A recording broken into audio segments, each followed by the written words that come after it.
7:35, estamos de vuelta, hacemos pauta final. Los miércoles conversamos con el académico de la Universidad Adolfo Ibáñez, Cristóbal Belolio, en su columna semanal. ¿Cómo estás, Cristóbal? Bienvenido. ¿Qué tal? ¿Cómo estás tú, Sebastián? ¿Me escuchas bien? Sí, perfecto. Gracias por el contacto. Qué bueno. Desde Estados Unidos, listos con Cristóbal Belolio para comenzar esta conversación. Oye, llegó el día al final. Lo que tanto se había dilatado y habíamos esperado se zanjó en menos de 24 horas. Por un lado, la renuncia de Carolina Toá y el inicio de su carrera presidencial. Y por otra parte, hoy día, la declinación ya definitiva de Michelle Bachelet a ir a una tercera aventura presidencial. Como partió la carrera ahora, ¿no? En el oficialismo. Sí, me da la impresión de que lo que ocurrió este fin de semana es como dale tú, no dale tú, como corta tú, no corta tú. Porque yo creo que lo que quizás quería, esto estoy especulando, ¿cierto? Pero lo que quizás quería el entorno de Carolina Toá era que Michelle Bachelet saliera a decir no soy candidata, apoyo a Carolina Toá, y a renglón seguido ella saliera, y viceversa. Yo creo que el entorno de Bachelet lo que decía es nos sirve de mucho que nosotros salgamos haciendo ningún tipo de endorsement, de apoyo, porque de hecho la última vez no resultó. Acuérdate que la última vez salió la presidenta diciendo que ella no era candidata, pero que endosaba su apoyo a Paula Narváez. Y no Claro. pasó nada, cri-cri. Sí, no movió la aguja eso. Correcto, entonces yo creo que el entorno de la presidenta, en ese sentido yo creo que leyeron bien el escenario. Los capitales políticos, como tú bien lo sabes, no son endosables. De hecho, Bachelet tiene una trayectoria bastante paupérrima si se trata de traspasar su capital personal. Es verdad. No lo digo como algo, o sea, esto se puede ver de distintas maneras, pero la Michelle Bachelet, que terminó su primer mandato, te acordarás tú, con cifras tropicales de aprobación. Enorme, inédita. Su candidato fue Eduardo Frei, que sacó 29 puntos. Sí, sí, claro. Y después de eso, ¿cierto? Bueno, ella se la jugó por el primer proceso constituyente. También. Sirvió, digamos. Y perdió. Hay gente que dice que y perdió. En el segundo estuvo en el bando, por así decirlo, victorioso. ¿Ah? Hay una duda ahí. Hay gente que dice que ella fue importante para canalizar esta idea de que la Constitución era antimujeres, porque ella representa muy bien la defensa, los derechos reproductivos, etcétera, ¿cierto? De hecho, apareció en La Franja como súper protagónica, la del en contra. Y hay gente que dice que habría pasado igual. Pero lo cierto es que las mujeres votaron mucho más en contra que los hombres. ¿Ah? Definitivamente. Que hemos conversado. Y es verdad que le costó además a Michelle Bachelet proyectar como algún delfín o un heredero en ese sentido, ¿no? En esos procesos de salida. Y una buena pregunta, ¿por qué no ocurrió eso?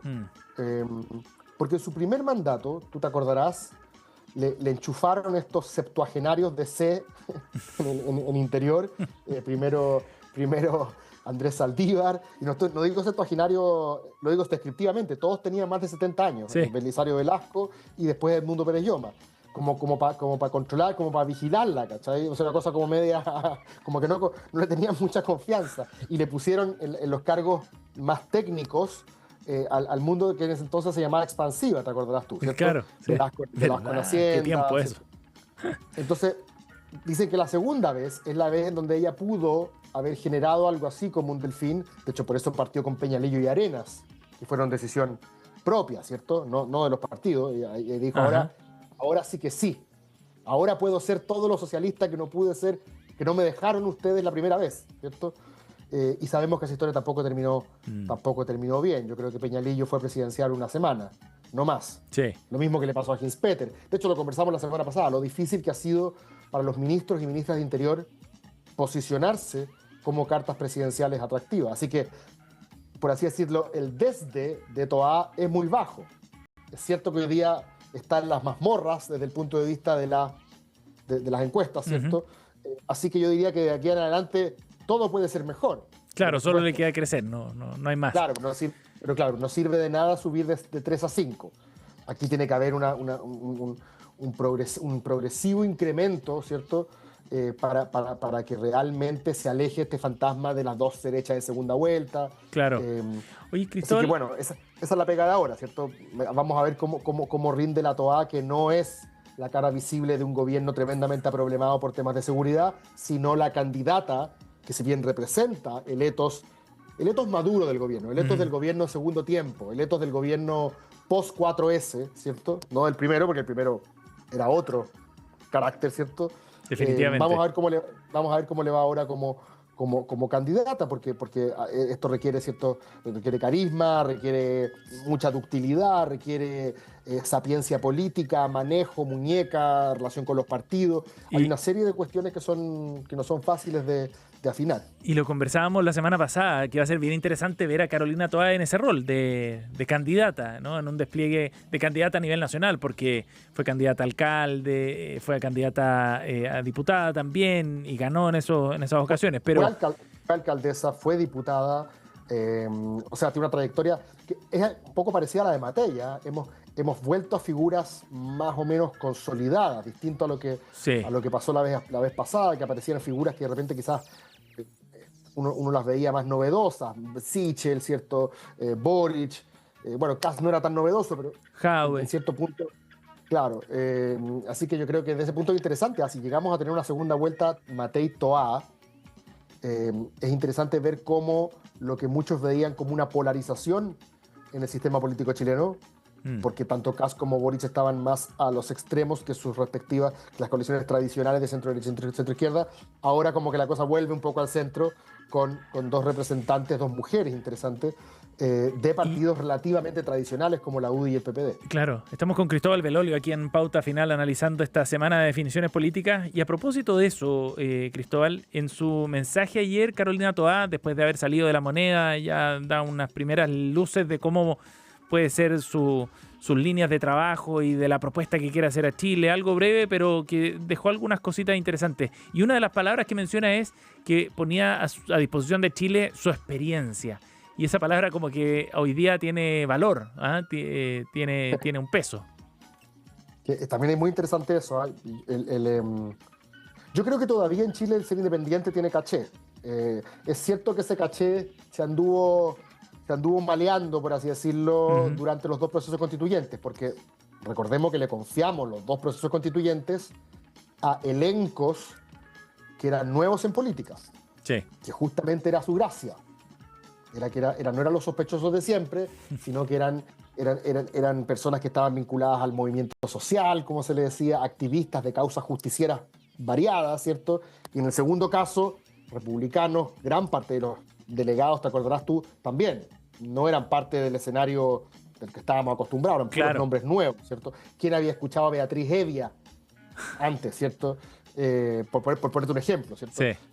O a Luis Alejandro Silva, que tampoco tenía una trayectoria. Entonces, le confiamos los dos procesos constituyentes a nuevos elencos para no entregarle la pega a los sospechosos de siempre, porque no queríamos saber nada de ellos. La pregunta es, qué interesante, o sea, la observación que haces tú es interesante porque pareciera que la experiencia ahora adquiere otro cariz, ¿cierto? Sí. Parece que ahora queremos. Está revalorizado. Exacto, estamos revalorizando a la gente que tiene experiencia y que creo que alguna vez lo conversamos. También es interesante porque estas figuras como Matei y Toá tienen pocos esqueletos en el closet. Tú te acordarás que hubo candidatos que en algún minuto pintaban muy bien, pero que tú los pinchabas y se desinflaban, ¿cierto? Estoy pensando en el caso de Goldborn, estoy pensando en el caso... ¿verdad? Hasta de Lawrence Goldborn, ¿verdad? O sea, Goldborn, acuérdate que pintaba bien, le pillaron unas cuentas en las Islas Caimán, ¿cierto? Y hasta ahí llegó, es cierto. Y en menos de 48 horas, ¿cierto? Se retiró de la primaria, se acabó. Sí. Después trató de ser senador y ni siquiera pudo. Cierto. El caso de Sichel un poco parecido. Sichel parecía una sensación, le ganó una primaria a 3 candidatos, al menos uno de ellos bastante fuerte, que era Joaquín Lavín, ¿cierto? Desbordes y Briones representaba más bien a sus partidos, pero ganarle a Lavín no era cosa sencilla, y aún así lo hizo, y a la primera vuelta de cambio se supo que había sacado los retiros, creo, y estaba en contra, y se supo que algún mal amigo le tenía una cuenta por cobrar y le dijo, ¿te acordás cuando tú fuiste candidato a diputado? Que unas lucas, unas boletas. Claro, financiamiento de campaña, contradicciones en su historia personal y otras cosas más. Sí. Y en una semana estaba. Entonces quizás lo interesante de figuras como Matei y Toá, desde este punto de vista, no solo tienen cuero chancho, en el sentido de que están aquí y ya han recibido las dos. Sí. bastantes balas. por lo tanto han desarrollado ese cuero duro que se necesita en política, sino que también a esta altura, ¿qué le vaya a sacar a Matei? No, ¿La Quiote? nada. ¿Qué le vaya, que vaya a seguir, o a Toá vaya a seguir con que en Santiago, o que pasó, creo yo, agua corrida, ¿cierto? Claro.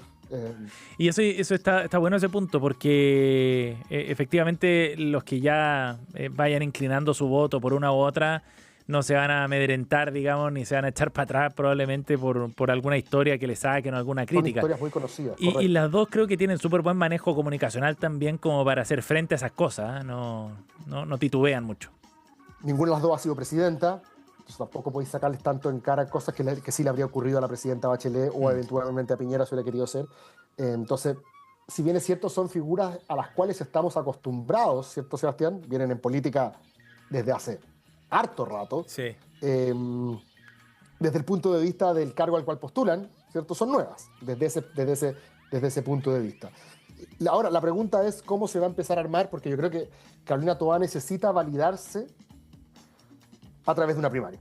Uh-huh. Es lo que creo yo y es lo que cree mucha gente en el oficialismo, ¿sí? Cuando no tienes un portaavión, cuando no tienes alguien que se imponga, digamos, por derecho propio, que es lo que yo creo que habría ocurrido si Bachelet se hubiera candidateado, ¿cierto? Claro. A pesar de que tanto Bachelet como Piñera entendieron que las dos veces, ellos ya habiendo sido presidentes, entendieron que someterse a la primaria les favorecía. Y así fue. Tanto Bachelet como Piñera ganaron primarias caminando. Sí. Pero bueno, dicho eso, ahora sí que sí es necesario porque entre puros peso medio, por así decirlo, hay que convertir, ¿cierto? Hay que convertir al ganador en un peso pesado, ¿cierto? Y pues, por eso es importante que Carola Toá, que finalmente va a ser la candidata del oficialismo, pase por una primaria donde esté Vlado Mirosevic, donde esté eventualmente un candidato del Frente Amplio. Sí, que lo están buscando. Donde esté eventualmente Jadwe, ¿eh? Yo creo que si Carola Toá le gana a Jadwe es otra cosa, porque si le ponen como puros sparring, así como se dice en el boxeo, ¿cierto? Como puros peso pluma. Liviano. Claro, como que la gente dice, esto no es tanto, pero si va Jadwe, eso automáticamente puede ser 500.000 de votos más en la primaria, ya sea porque voten por él o contra él. Claro, le da más solidez al proceso, ¿cierto? Por supuesto, y te mete al PC adentro, ¿cierto? Te domestica de alguna manera, en el buen sentido, al PC para que sea fiel a un gobierno de Carolina Toá, porque Jadwe ya lo ha dicho. Claro. No me gusta esto.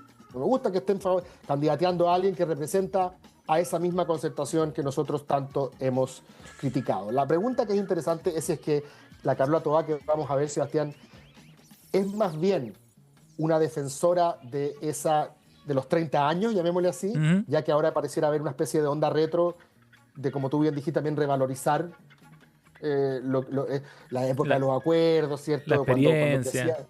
Cuando crecíamos económicamente y había pasos, etcétera, etcétera. Hemos como idealizado un poco también, ahora que el estallido ha envejecido mal y los 30 años han envejecido bien. Esa es una pregunta. Y la otra pregunta es, ¿cuánto va a ser la representante también de lo que se ha hecho? Eso te iba a preguntar, porque tú decías antes, claro, aquí, en este gobierno, Carolina Toá no ha sido presidenta, entonces a diferencia de Michelle Bachelet no le van a enrostrar eso, pero ya en las primeras críticas de la oposición, muy esperable todo, ninguna sorpresa, pero le empiezan a enrostrar, bueno, pero si la situación de seguridad hoy día es responsabilidad de Carolina Toá, que fue ministra del Interior, esa era su pega. Entonces te iba a preguntar, ¿cómo logra Carolina Toá desmarcarse lo suficiente del gobierno, pero sin aparecer como dándose vueltas de carnero?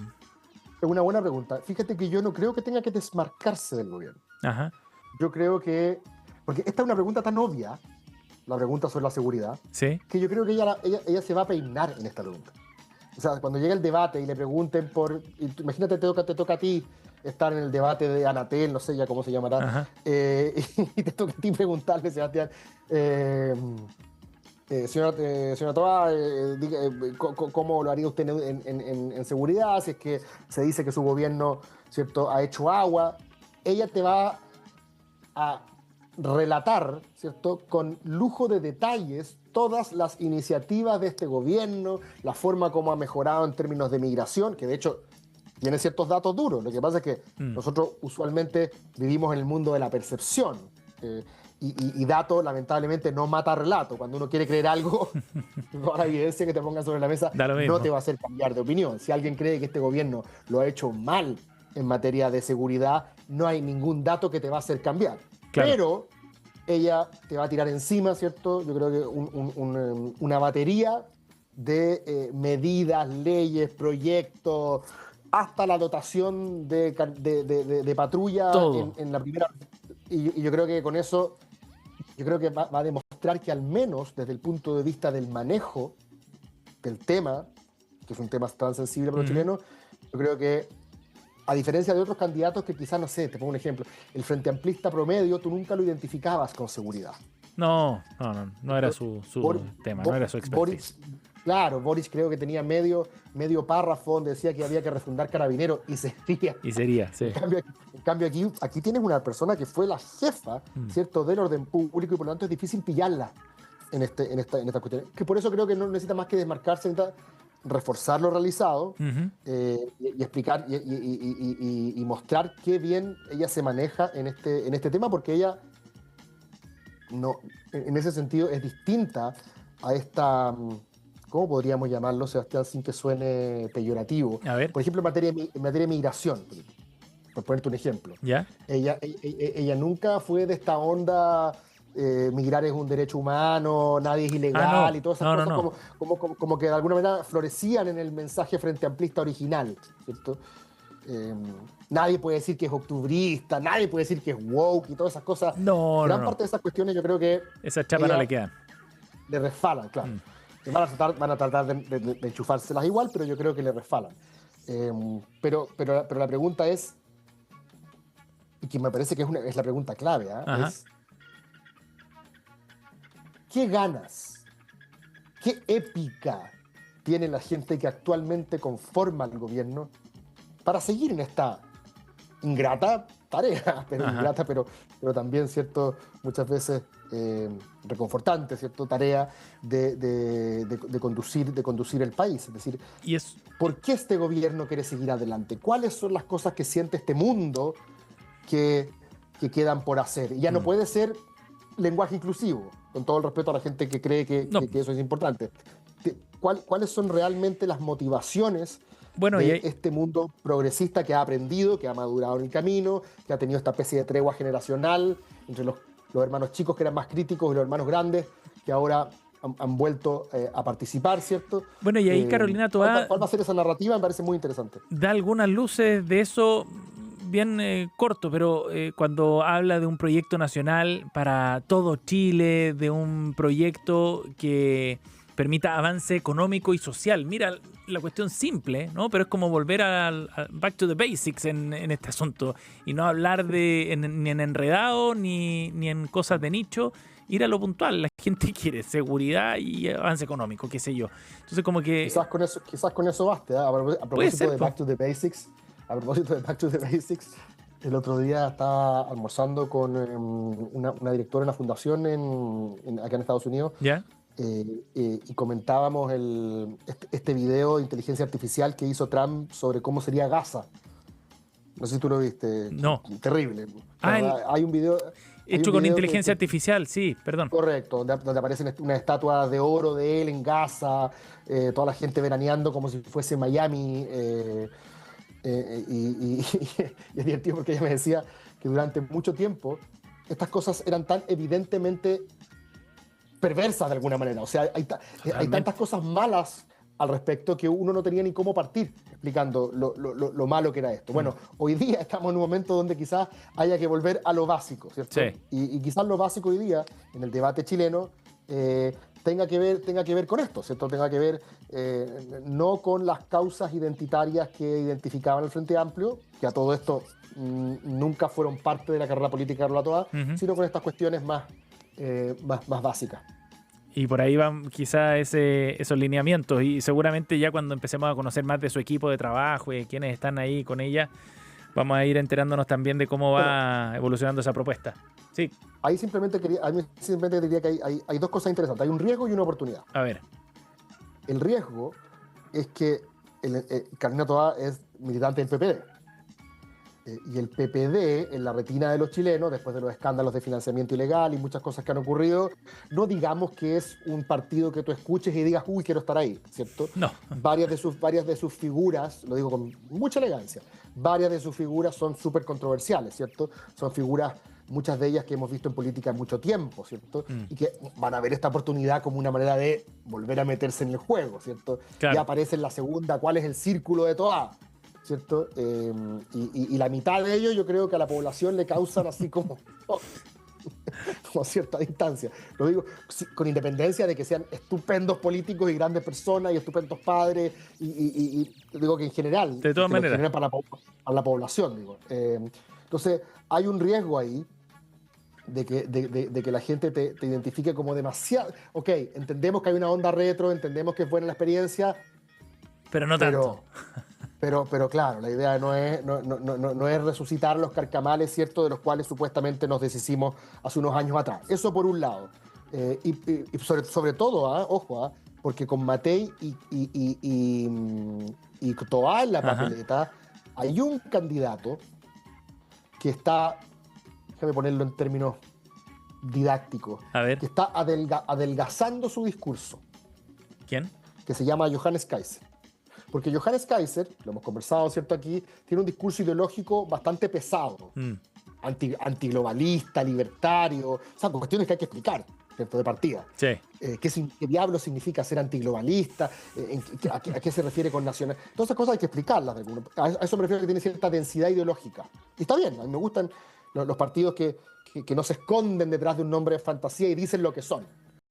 Pero esa densidad ideológica, ¿cierto?, mientras más intenso eres mientras más denso eres en tu identidad ideológica, menos extenso eres en tu convocatoria. Ajá, claro. ¿Cierto? Claro.